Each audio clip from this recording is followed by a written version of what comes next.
देखिए बेटे, ये अगर दो लाइनें पैरेलल लाइन है, समांतर रेखाएं ए बी और सी डी, और उनको एक लाइन काट रही है, इस लाइन को बोलते हैं तिर्यक रेखा, यानी कि ट्रांसवर्सल। क्या बोलते हैं? ये तिर्यक रेखा है। तो अगर ऐसा होता है तो ये जो आपने एंगल देख रहे हैं यहाँ पर, ये एंगल्स बराबर होते हैं और उनमें कुछ प्रॉपर्टीज जो होती हैं वो ट्रू होती हैं। हम पढ़ते हैं यहाँ पर संगत कोणों के बारे में।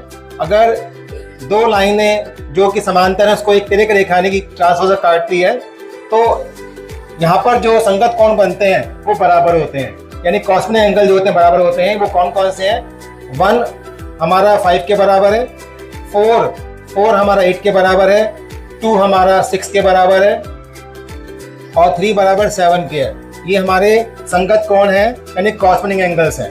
ऐसे ही एकांतर अंतःकोण होते हैं, ऑल्टरनेट इंटीरियर एंगल, ये भी इक्वल होते हैं।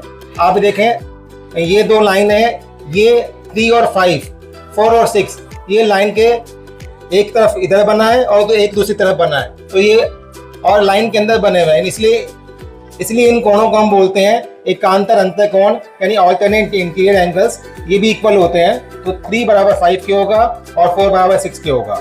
ऐसे ही होते हैं हमारे एकांतर बाह्य कोण, यानी ऑल्टरनेट एक्सटीरियर एंगल, ये भी इक्वल होते हैं। तो ये कैसा है? 1 हमारा 7 के बराबर है और 2 बराबर 8 के है, तो ये हमने लिखा है यहाँ पर। ऐसे ही सहांतरिक कोण होते हैं, यानी कि ट्रांसवर्सल है, ट्रांसवर्सल के एक की ओर बने इंटीरियर एंगल का सम 180 डिग्री होता है, यानी कि 3 + 6 हमारा 180 डिग्री होगा।